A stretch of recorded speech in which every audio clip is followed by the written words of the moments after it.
guys, welcome back to the channel. First and foremost, let me apologize for the lack of scenery in this vlog. I'm currently reporting from my apartment, which is certainly not the most exciting place to film a vlog, but here we are. Today we're gonna go over my 3 most recent appearances on Hustler Casino Live.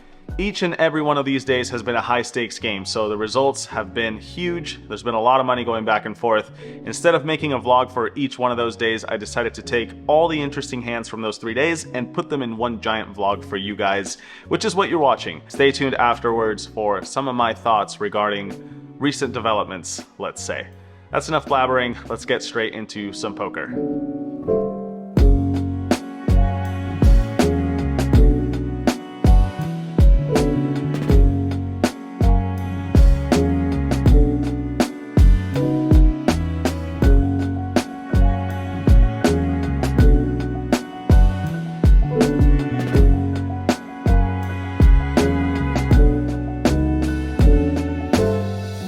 Alright guys, here we go with stream number 1.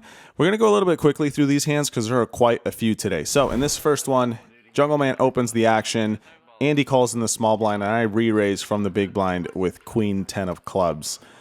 I make it 3,000 to go. Jungle Man thinks for a bit and calls, and Andy calls again from the small blind. So we're going to go 3 ways to a flop, which comes 8, 6, 5 rainbow with 1 club. Obviously nothing for my Queen 10 suited, so when Andy checks, I decide to check. Would also do this with some over pairs, since this board is kind of sketchy. Jungle Man puts in a bet of $3,000, right around a third pot. Andy gets out of the way, and now it's back on me.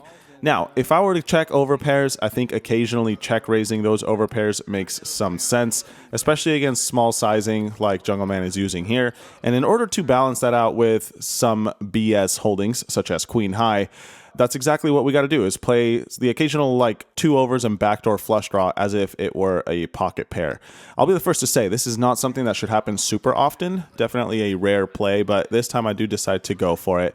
I make it $12,000. Jungle Man thinks for a bit and calls, so we're off to a turn card, which is a good one. It's the 5 of diamonds, meaning 8-6 suited is now counterfeit, and usually just when the bottom card pairs, it favors the pre-flop aggressor, as typically it makes their pocket pair stronger. So I decide to continue betting.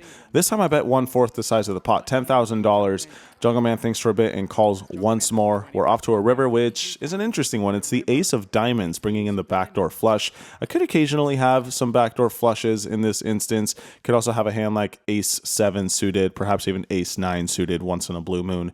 And I think those hands would all jam for value. It might be a little bit thin, but yeah, I decide to just go for it. Still obviously representing full houses, straights, backdoor flushes, etc. Not just a top pair that's going for some thin value, but point I'm trying to make here is I am representing something strong, not Queen 10 of clubs. Jungle Man thinks for quite a long time. Pocket 10s with a diamond is pretty close in this spot for him. I think I'd lean a little bit towards call, but I really don't blame him for eventually, after like 5 minutes, letting this one go. Luckily we get it through, and we avoid disaster with this Queen High situation. So that was quite the spicy hand to start the vlog with. This next one is a lot more straightforward. Jungle Man opens, brown baller re-raises. I've got pocket jacks on the button. I put in a raise of my own. Gets back to Jungle Man, he cold calls, and now when it's on brown baller again, he does not. Instead, he raises once more. He makes it $18,000 to go. Now, I've got position and a premium holding in pocket jacks, although given all this action, I am concerned about being behind. However, we could always flop a set, and we do have position. On top of that, brown baller might be re-raising a little bit lighter than normal, seeing as Jungle Man cold called, so perhaps he'll be a little more incentivized to try to steal that dead money. That's not the case, though. He's got aces, Jungle Man's got kings. I'm in last place. I make the call, Jungle Man calls as well, and thankfully we don't hit a jack, as brown baller hits top set with ace queen deuce on the flop.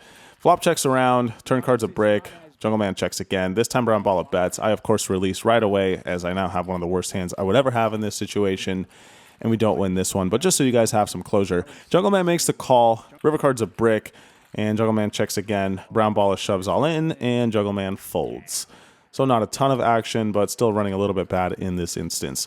Anyways, those were the only 2 notable hands of this particular stream, so let's move on to the next one, where we are playing 100-200, which eventually turned into 100-200-400, with the occasional round of 800. Quite the big game, and this is the one where most of the fun hands went down for myself. In this one, the 400 is on. Will limps in from middle position, and brown balla makes it 1600 on the button. Gets to me, and I've got an amazing hand in the big blind. It's pocket queens, obviously going to be ahead of most of the hands that the button is raising, so I make it 6600 to go. Gets back around to brown balla, and he decides to raise again. He makes it 16,000. Now we have a question between just calling or jamming all in. And typically I would lean towards just calling, but considering that brown balla put in almost half his stack, this hand is essentially over. There are no hands that he would do this with that would fold to a jam. So I decide to just get the money in. Unfortunately for me, we are running into a better hand. So my measly pocket queens don't hold up against his kings, and we're unable to hit a set on either board. So we lose a nearly $90,000 pot just like that. Next, the 400 is on. Jungle Man opens to 1,000, and I re-raise on the button next to act with 6-4 suited. This hand isn't really strong enough to call, I think, even though I am on the button. I think better play is to either raise or fold. This time I obviously raise. Jungle Man calls with ace 10, and we go heads up to an interesting flop of ace 5-4 with 2 clubs. That means I've got bottom pair and a flush draw, and it's an ace high board, which I could easily represent some strength on. So when he checks, I decide to continue betting. This is a board where I think going big is a little bit better, so I put in 2/3 the size of the pot, $6,000. Jungle Man calls, and we go to a turn which is the 10 of hearts.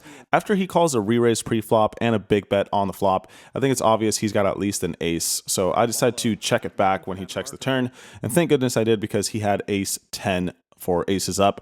That's a good turn card for him, and this is a really bad river card for me. It's the 6 of hearts, giving me a very disguised 2 pair, and most likely the best hand. But then Jungle Man comes out and leads for $16,000, which is quite annoying. At this point, I don't feel like folding is possible, but something in my gut just told me that we didn't have the best hand. If he had a single pair holding, I would expect him to check and see what I want to do. So I think this is either a better hand than 2 pair or a bluff. And I've got one of the worst 2 pairs possible, so most likely if he's value betting, I'm going to lose. If he's bluffing, I'm going to win. That means I've got myself a bluff catcher. And to be honest, I just don't see too many bluffs available on a board like this, even for a guy like Jungle Man who's quite creative. For that reason, you could see me struggling to make a decision here. Just can't really assign him any bluffs, so I get really close to folding. I almost do, and then I don't. I talk myself into calling, and that ends up being the wrong mistake. $53,000 pot going to the man himself. Jungle Man, that is. Not me. I lose another one. The day continues on. This time I've got Jack 8 offsuit. A little bit better than 6 high, at least. We are playing stand-up, and I need to earn myself a button in order to avoid losing the game. So I raise it up to 2,000 with an $800 straddle on. I'm in late position, at least. Brian calls in the big blind, and Andy defends the straddle. So we go 3 ways to a flop, which comes down 7-6-4 with 2 clubs. Brian checks, and now Andy decides to lead for around half pot, $3,400.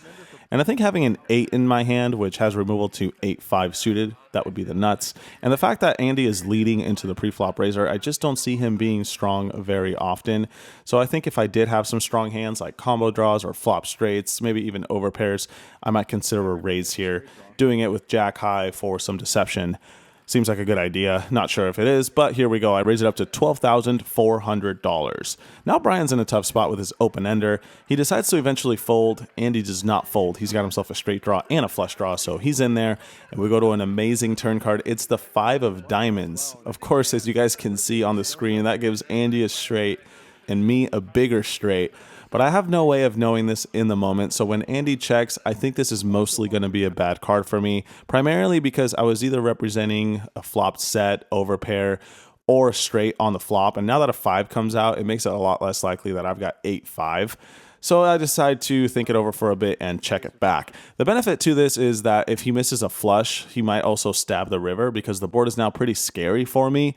And maybe that's what's going to happen, because the river is now the 3 of hearts, putting us straight on the board. But I've got an 8, which means I am playing a bigger straight than the one on the board. So it's music to my ear when Andy loads up a bet, and it's quite the big bet. He puts in $50,000, which is almost double the size of the pot.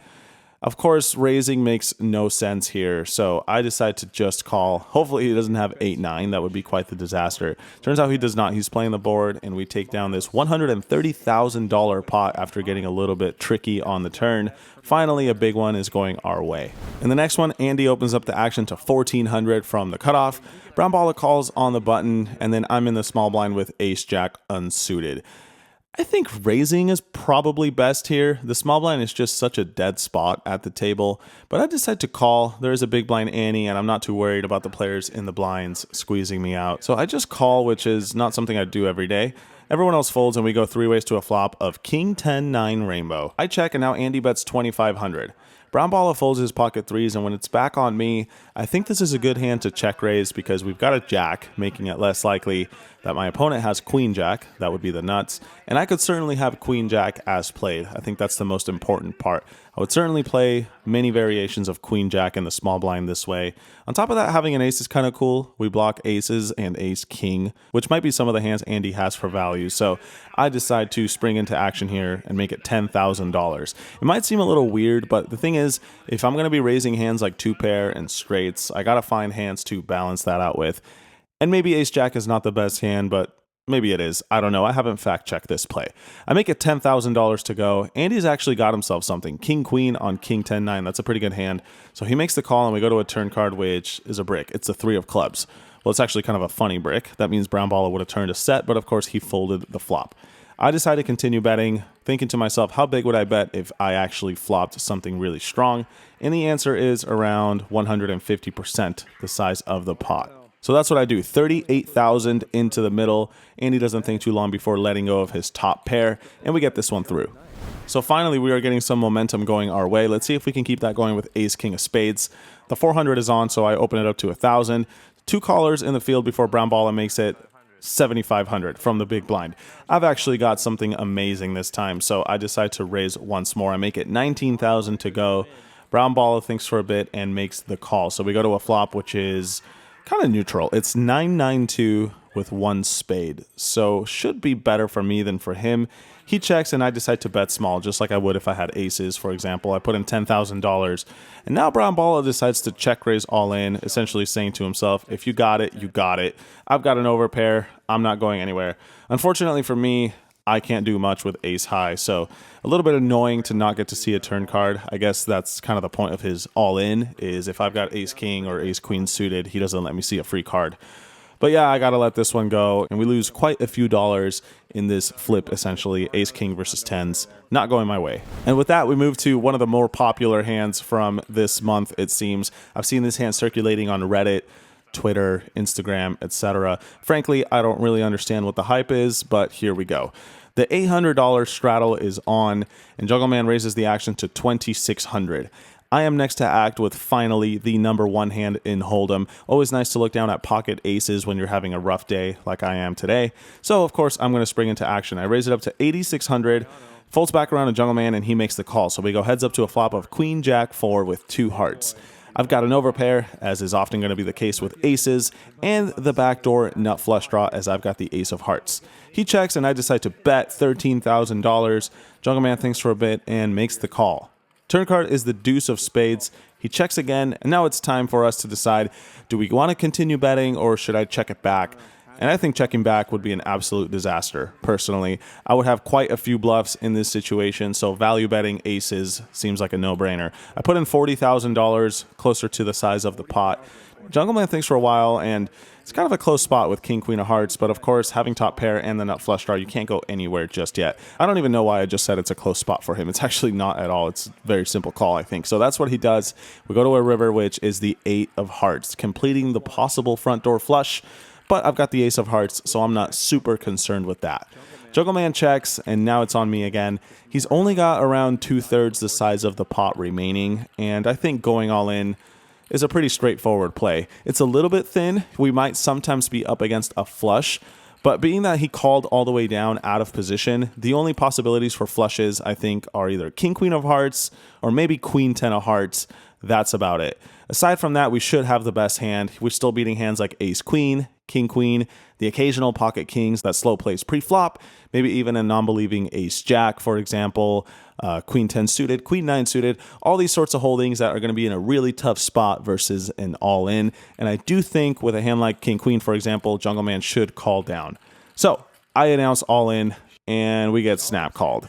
That's going to be bad news. I let him know I've got aces, and sure enough, we're up against king, queen, but it's the king, queen of hearts variety, so that's no good.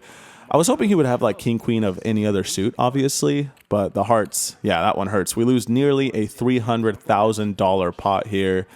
And this one was quite tough to stomach. After finally getting things going in the right direction again, or so I thought, we get knocked right back down and have quite a lot of work to do. But what better hand to get back on the horse with than pocket aces again? That's what I get like 5 minutes later. In this one, Andy opens up the action at 2,200. I raise it up from the small blind to 12,000 this time, going significantly bigger since I'm out of position. So I make it 12K and Andy makes the call. So we're going to go to a flop, which comes down quite interesting again. It's ace 10-5, all diamonds. That means I've got top set. Little did I know, Andy flopped himself a flush. This is what you call an action flop for sure. I decided to bet small, $8,000. I think this makes sense with essentially all my hands after re-raising pre-flop, and a board comes out like this. So I put in 8K and Andy makes the call. Turn card is the queen of clubs, and now we have a decision between continuing to bet or checking. And looking back, I kind of wish I would have continued betting. I think it would have been a slightly better play than what I did here, which is to check it. Andy does not check it. Instead, he puts in $26,300. Now, of course, he flopped himself a flush, and it turns out that me checking saved me some money, because if I bet, Andy might have raised or something. But, you know, when I say I should have bet, I'm not referring to the exact hand that Andy happens to have in this situation. I just mean in general.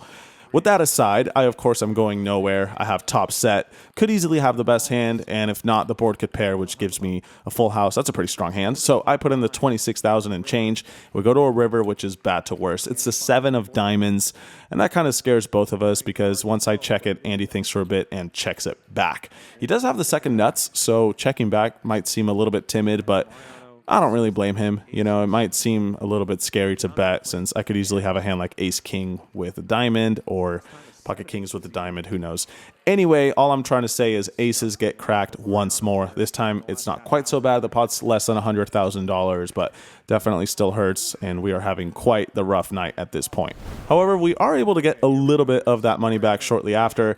As I look down at pocket kings this time, I raise it up, Brian re-raises, and I raise once more. I make it $24,000. He calls, and in a weird way, we run bad again as we end up flopping top set. King 10-7 rainbow. Now, of course, flopping top set can't ever really be that bad of a thing, but when you have a pocket pair bigger than the other guy, you kind of just want all the cards to come small so that you can get some action. Unfortunately, Brian is able to fold even against a small bet on a flop like this, but still hard to complain about winning $25,000 in a hand of poker. That ends this particular stream. It was a rough one. Let's move to the very last one and keep this vlog going. It's a new day. It's a new deck of cards. Maybe our luck has changed. Let's see. The $400 straddle is on. Henry opens to 1,000, and I'm in the big blind with ace 9 suited.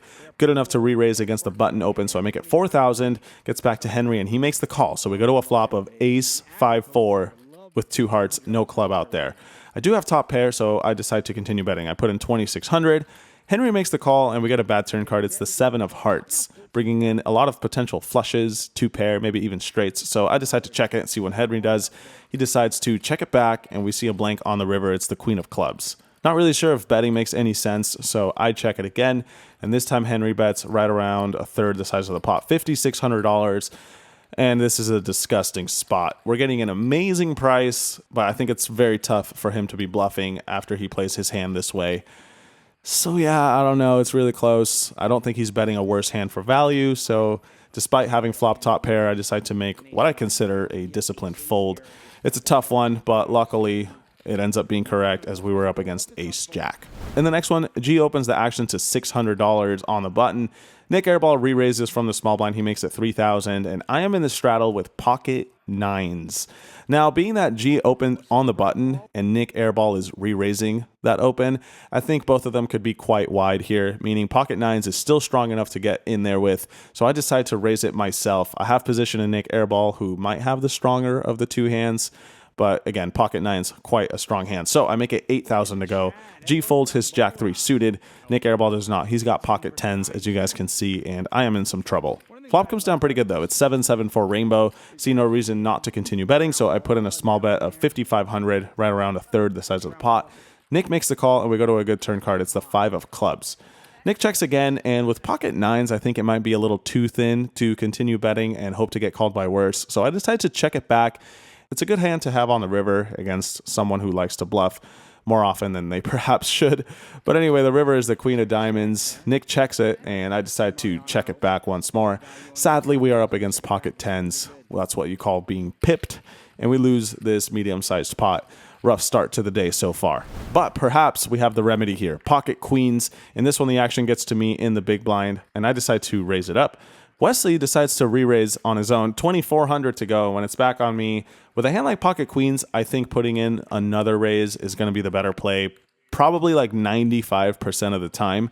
But once in a blue moon, just calling with queens or really any strong hand like queens, kings, and aces, I think is a good idea to, like I said, throw in the mix and have in your arsenal. That way, every time you call against a re-raise, it doesn't mean you can't have those super strong hands. Again, this is kind of fancy, not something that really needs to be put into practice. If you were to always re-raise aces, kings, and queens, it really can't be that bad of a play. But this time I decided to pull that trick out of the bag and just call. Flop comes down, not great though. It's king 5 deuce with 2 clubs. That means a bunch of hands that Wesley could have been getting a little out of line pre-flop with now beat me, like king 9 or king 8 suited, for example. And of course, he could still have those real hands like aces, ace king, king queen, etc. So I check it. Wesley bets $5,000, which is the size of the pot. I make the call, can't go anywhere just yet with pocket queens. Turn card is the 7 of diamonds. I check it again, and now Wesley bets pot once more, $14,000. And unfortunately, I think queens is now one of the worst hands we could have. We have removal to some bluffs, and we could certainly have a king to continue with, maybe even the occasional flop set that doesn't check raise against such a big flop sizing. That does not happen this time, though. I've just got queens, which is second pair, and I let it go. We end up getting bluffed by ace 4 of clubs, which I guess in Wesley's defense is quite the big hand. He's got an overcard, a straight draw, the nut flush draw, all sorts of stuff going on. Nice play by him, and we lose this one as well. So going 0 for 4 so far on this stream. That brings us to the last interesting hand. Let's see if we can win this one at least. I've got pocket tens. That's a good hand, so I raise it up to $1,600 from the big blind. Similar to the last hand, now Wesley raises it up to $4,800. Gets back around to me, and with queens, putting in another raise is more often than not going to be the best play. With pocket tens being significantly weaker, I think calling is more the standard thing, and maybe the rare play should be to put in another raise. So this time I go with the standard route. I call, we go heads up to a flop, which is once again terrible. It's ace queen 5. There's 3 spades out there though, and I've got a spade, so when I check and Wesley bets small, I decide to call. Turn card is the 4 of hearts, brings no help to me.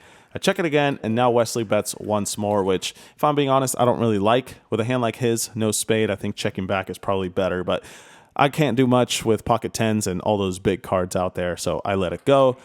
And unfortunately, Wesley has ace 10. Well, I didn't know that until now, but once more, we get unlucky on the flop and lose this one as well. So those were all the interesting hands from this stream. As you guys saw, it did not go well for me. Never really had the best hand, and the few times I did, still couldn't manage to win the pot. Yeah, that's how poker goes sometimes, but still, like I always say, I hope you guys enjoyed the hands. Oh, and stay tuned for some final thoughts.